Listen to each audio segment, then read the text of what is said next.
Hello and welcome to episode 2 of the V2 Academy. I'm Chris Lappin, and join me this week I've got football coach and blogger Peter Prickett. How you doing this evening, Peter? Very well, thanks. Good evening. Have you had a fun week since we last spoke? Usual bits of coaching, of course. But yeah. Well, shortly we'll be joined by Bristol Rovers Academy Manager Jonathan Henderson. But first, I have a quick question for Peter. I was watching the Olympics last night, and I thought, whilst I was watching it, have you ever watched another sport apart from football and thought these skills could be transferable into my coaching sessions? Yes, plenty. I mean, for goalkeeping, handball, have you ever watched handball goalkeepers and the stuff that they do and the training sessions they do? It's incredible. And in terms of working on reactions, I think that's fantastic. And also, I use a version of handball. It's more handball stroke netball. Yeah. Warm up to work on players' movement off the ball. So everyone's sees the ball holding and they can't move, and it relies on the players off the ball moving intelligently in order for the game to actually work. Warm up for older players, but for younger players, it might be a great introduction to passing and movement. Yeah, so I remember when we used to play rugby, we played a version of British Bulldog to help with our tackling, and like a CMO version where you just push each other. Yeah, British Bulldog, a game that is technically banned in schools, but if I said British Bulldog to my son, he'd have no clue what I was talking about. But I remember having fond memories of playing it at school. Change the name. That's all we need to do. Get around the ban. The other argument is that some people say that futsal is a different sport. Yeah. So you could say that sessions and skills in futsal are transferable into football. Yeah. Some people don't believe it to be a different sport. It's the same, but you're still kicking a ball. So that's a whole other debate there. One that I've never got. You ever seen the cricket players playing rugby before Yes. matches? I've never seen that. Do you know why they do that? Well, I've seen them and heard them interviewed about it, and it's just fun. It's just fun. It's just a way to get the heart moving, and it's something they enjoy. The England players tend to play football in their warm-up, and it's just enjoyable. Although players have got injured. Famously, Glenn McGrath got injured. Yeah. Stepping on a cricket ball, I think they were playing rugby, but the ball, there's a stray cricket ball on their pitch. He trod on it and he missed the test. Oof. So we're delighted to be joined on the line by Jonathan Henderson. How you doing this evening, Johnny? Yes, good, thanks. Yeah, I listened back to the interview you did with Anthony last year, and within it you mentioned that you used to play. What level did you play at? I never really played at any decent level, to be honest. I was more of a recreational level. Played universities, played schools, and then played a little bit sort of lower Welsh league and amateur league when I was sort of in my early 20s. But it was never a playing career, nowhere near it. So, at what stage did you decide coaching was the right path to go rather than playing? I've always been sort of interested in coaching, so I did my coaching badges when I was about 16 and did bits and pieces when I was at school. So it was one of those things. I'd always wanted to be a PE teacher, and I'd always had an interest in football, and had the opportunity sort of later on, whilst in university, to get involved in a bit more sort of coaching. I've been doing it for quite a while now. Sorry, how long have you been involved as an academy coach? I've been at Rovers now for just over 5 years. I've been at the club, but prior to that, I worked non-league level at Merthyr Town in their Southern League side, but they're based in Wales. So I was a academy manager there for a few years, and I worked in their academy within the Welsh system since probably the early 2000s. So probably going back sort of 10, 12, 13 years now, I've been involved in academy football at one level or other. How many different age groups did you directly coach? I've coached everything. So I've coached everything from the under-7s and under-8s through to under-18s, 19s, college programmes, women and girls, disability squads, community programmes. So, if there's any sort of session that's ever been delivered, I've probably done it at some point. Okay. And so from being an academy coach, how did you progress to the position you now have as academy manager? My previous background, I was a sports development officer, so I worked for local authority in South Wales. I did that for a number of years. It was mainly involved in sort of developing grassroots sport, looking at school provisions, working with teachers, and working with sort of community clubs to gain funding to develop their provision. So in terms of the sort of developmental aspect, that's kind of what my career was on top of the football-specific stuff. I then got the opportunity to come and work full-time within the Development Centre programme after leaving Merthyr. And then, a couple of years later, I was quite full-time within the academy before sort of stepping up the ranks in different roles. And I was lead foundation phase coach, which then became lead youth development phase coach, which then became head of coaching, and then over time became academy manager. Obviously, academy manager, you know the full ins and outs of every little corner and pocket and detail of the academy. What does the average day look like at Bristol Rovers Academy? It would depend on the age groups. So if you're looking at our under-18s provision, so they're the full-time boys, the scholarship lads, so they would come in around about 9:30 in the morning. They would have a team meeting with them before training. They'd be on the field from 10 till about 12. They then have lunch, and depending on what day of the week it was, it might be sort of followed up by either them being in college doing their education stuff, or whether that be an additional session, a gym-based programme, whatever it might be. Lots of personal development workshops and that sort of stuff. So that would be a typical day with the under-18s. The schoolboys would be slightly different, so they would come in training. They have a mix of between 1.5 and 2 hours on the field, as well as the athletic development session. We have a classroom-based session every night for each age group, so they're probably in around about between 2.5 and 3 hours a night when they're in with us, and they do a range of different things throughout the night.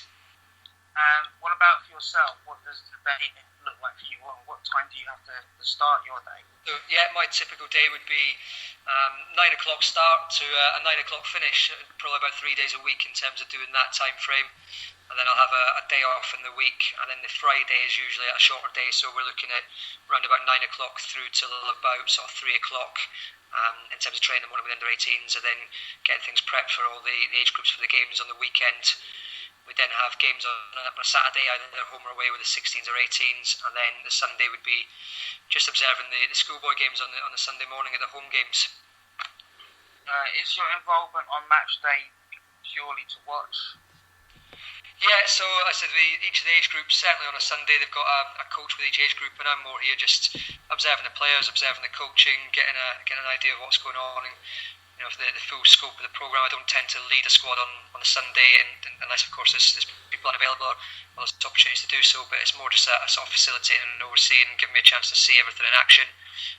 On the Saturday, again, it would be more supporting the under-18, so they've obviously got their own coaching people in place who run that programme, and I'll just again observe, facilitate and support them where they need it. With the coaches, is there a heavy amount of individual contact between yourself and that coach in meetings, or is it more of a team meeting structure that you operate?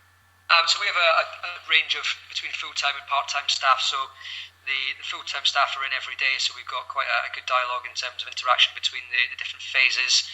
The part-time staff will be managed by the lead phase coaches.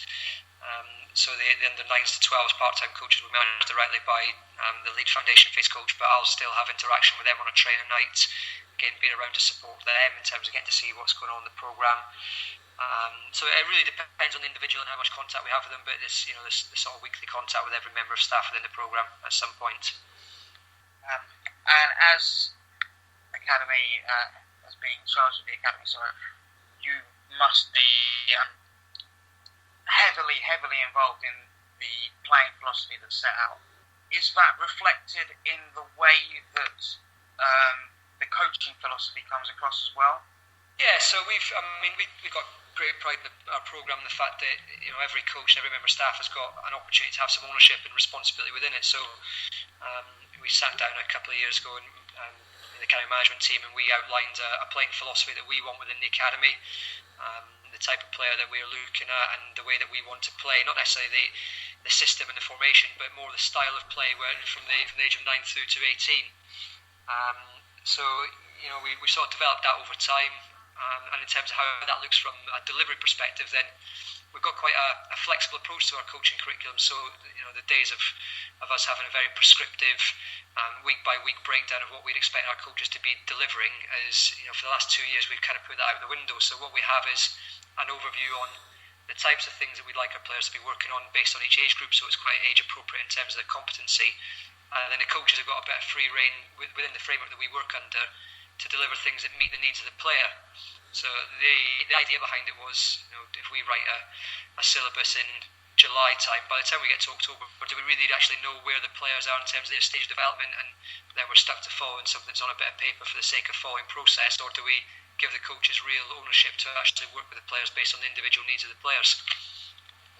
Yeah, I've been there myself, where I've written down a curriculum and schedule, and then come October, November, I've got to throw this away because it's just not working. Yeah. They've gone somewhere different, so we've got to just scrap it and adjust. It feels very comforting to have it there, but if you stick to it, you may not necessarily be doing the right thing. Yeah, and kind of what we looked at was, in terms of obviously learning is not linear, so obviously I created a lot of research on non-linear learning quite recently, and part of what we looked at was, sometimes players need to spend a bit more time on one thing and a bit less time on something else. So instead of us moving on just for the sake of moving on, we might revisit the same sort of theme for sort of 2, 3, 4 sessions until we're comfortable that the players have adapted to it and got an opportunity to really get some good learning out of it, as opposed to just ticking a box. Yeah, we've done that, we've boxed that off, let's move on to the next topic, when they haven't actually got a good understanding or a good application of the information they need at that time. So how does the club go about recruiting players for the academy? We have a full-time head of recruitment, and we're currently in the process of expanding our recruitment department to have 10 regional scouts. Yeah. So what we tend to look at is a lot of it's recommendations from other clubs, or it's just being out on the circuit and getting to see what else is about there. We have a player profile that we sort of look and identify in terms of what an academy player, the attributes that we'd be looking for at various age groups. And then it's up to the scouts and the recruitment people to go out, identify those sort of players, and then we simply bring them in for a 6-week process. So when they're in the building, they're fully integrated into the programme. They work with age group coaches. We get to see them in our environment and get to know them as young boys and as young men, and see how they develop, and get to know the parents, get to know a little bit about them, and see how they fit within the programme and what we're trying to work towards. So does being probably the biggest city in your part of the country help with recruitment? There's quite a lot of competition in the region, so that's, obviously the club as a whole had, in terms of the last couple of years, we've gone through a bit of a fall and rise, if you like, in terms of dropping down into the conference. That had an implication in terms of being able to sign boys from certain areas when there was other bigger clubs in inverted commas sort of looking at the same sort of players. So it is a big catchment area, but again, we've got lots of competition from the likes of Bristol City. Southampton are heavily involved in the region, West Brom. Cardiff and Swansea have got development programmes in the region as well, and then you've got the likes of Cheltenham's not too far up the road. You've got Yeovil just down the road as well. So it's quite although it's a big region, there's still quite a lot of competition in terms of trying to tap into the same players. But I think we do quite well in terms of our recruitment. I think the key thing for us is once we get them into the building, we would back ourselves that our programme is as good as, if not better than, a lot of the ones in the region. And once the players have actually been into us and seen what we can offer, we tend to find that we do quite well from a recruitment aspect. So in the really young groups, like 8, 9, 10, what should a player expect in their first year or two at the club? Lots of fun. So ultimately the key thing for us is we still got to remember that they're children. They're not young professional players. That they're here for part of their development. Although it's a football perspective, we're still working with other people's kids. So that's the key thing we try and remember as a group of staff, that it's got to be engaging for the players.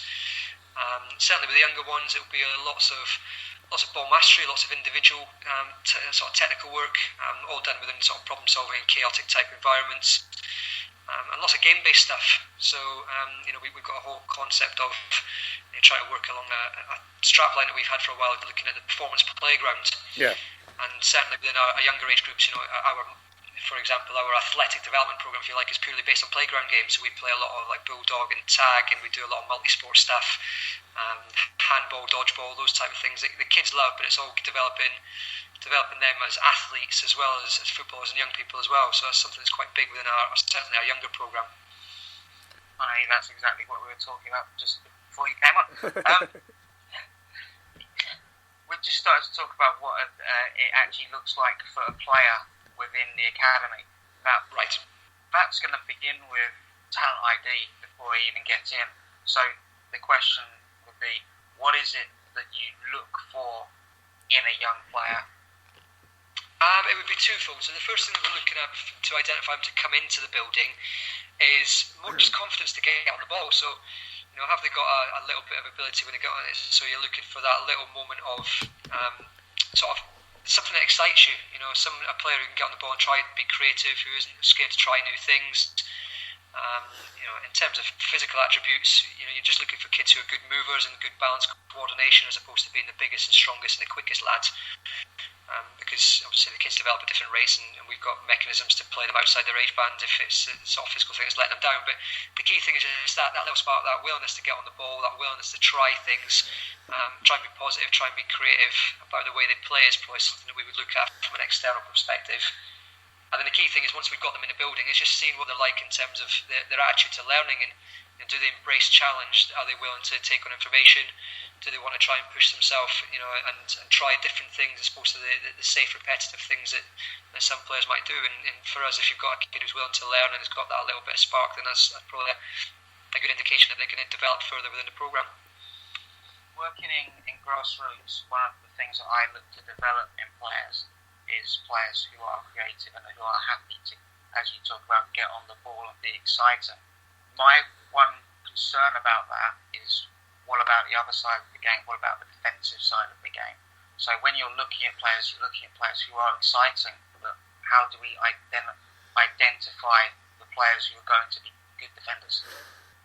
Again, you'd look at age appropriate. So certainly within the younger age groups, and if we're talking, pre-academy before they get signed at under 9s, if you're looking at under 8s and 9s, I'm not really too concerned by their defensive attributes, if you like, because we can develop that in time.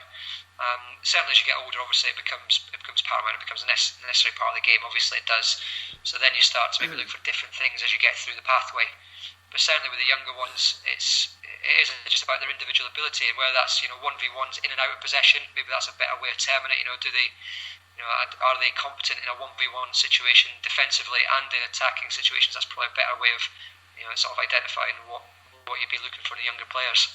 I remember reading a document from Valencia, and they were saying that they look for, first of all, players who have enough technical ability, and it said that those tended to be players who at their grassroots club played in more advanced positions, and then once they're in the academy, just like you said, they can work back and eventually find a defensive position if that's for them. Yeah. And that's kind of why we don't pigeonhole players with the younger age groups, because we've had every kid that comes into us, they're all wingers, they're all strikers, they're all midfielders. You very rarely get players at under 8 who identify themselves as being a centre half. So it's because there's no, in terms of what they see, they want to excite, and they see the Ronaldos and the Messis, and that's where it probably gets the most attention from the media. So that's what's perpetuated as what a footballer is, and that's where the role models come from. But then what you try and do, you try and educate them that there is another side to the game, and then as they go along, and you can try and identify role models. So I mean, for us, a great one is Tom Lockyer, who's in our first team, who came through our academy system, and he's 21, 22 years of age, and he's made over 150 appearances for the first team. So in terms of a role model from a defensive perspective, he's the one that we would pinpoint the players look at and that sort of thing. But yeah, like I said, it's about not trying to get everything too soon, and ultimately, if you look at the younger age groups, there's a lot of things that still need to be developed, and it's just picking what the most appropriate those young players would be, and then working with everything else. As Jamie Carragher said, no one wants to grow up to be Gary Neville. Yeah. How much individual work is done with each player? Within the sort of youth development phase, it's probably a little bit more.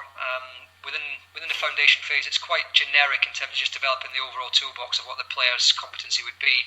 But then you challenge individuals within the session, so it's not really sort of individual isolated work. It's more, how would you challenge a player who needs to do certain things, whether it be to receive in the back foot to play out, or whether you want them to be more engaged in 1v1 situations, or whatever it might be. It's just conditioning the game that allows them to get that opportunity to practice that within the core session.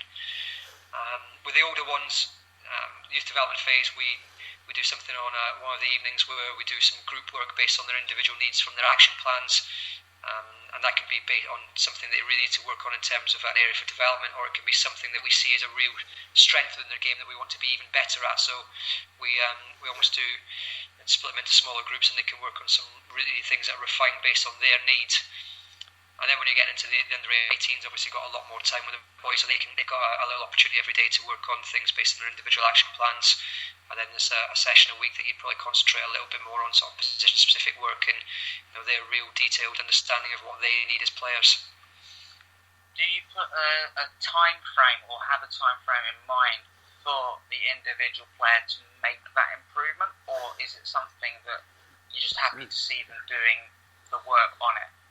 It's ongoing, so you kind of say it's not. I think it's very difficult to, like I say, we're talking about non-linear learning, to say right in 6 weeks' time you're going to be competent at X, Y, or Z, because that might be something they pick up in 3 sessions, and then you want to progress it and make it more difficult for them, or it might be something that takes 6 months to get right based on where they are in their stage of development. So I'd be very conscious not to put exact time frames on things, but you constantly reassess it. So maybe you reassess it every 6 weeks and see whether it needs to be progressed or whether they need to continue to work towards the same area that they're looking to improve on. So the area of improvement that's identified wouldn't necessarily play a role in whether they remained at the academy or not? It could do.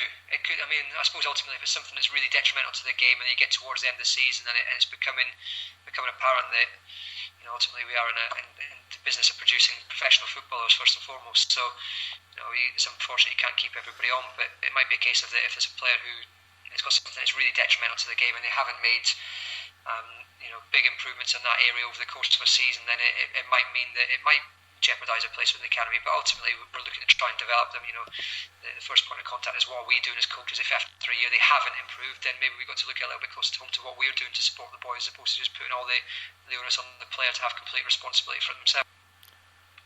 Alright, it's time for Ask the Coach, where we ask listeners questions. So okay.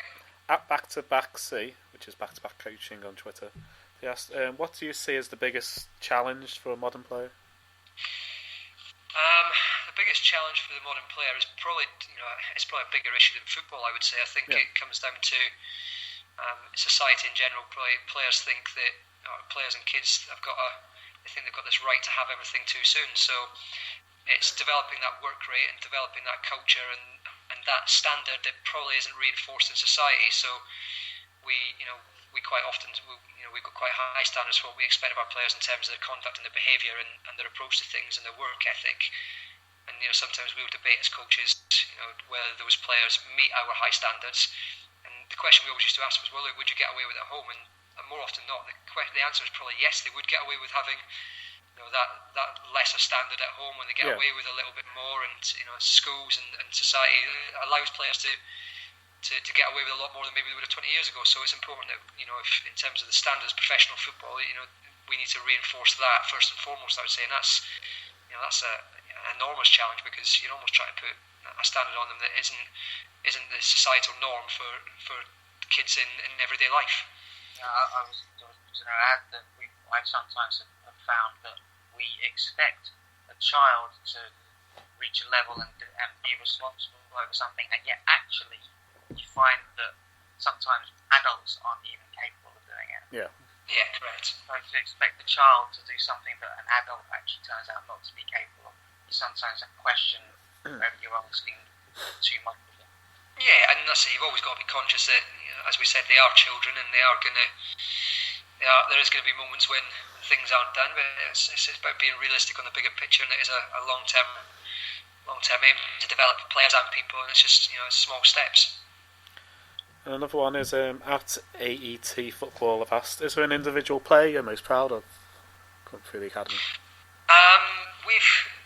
Like I said, Tom Lockyer is probably a great example for someone. He came into our program at 16, and then I said he's was tagged as being a future captain of the club. He's made over 150 appearances and been involved in the Welsh setup, despite the fact only being sort of 21, 22 years of age. So he's kind of a role model for us within the academy. There's other players that we've seen go on a little bit before my time, but players that have gone on to have good careers and people that have come through the system.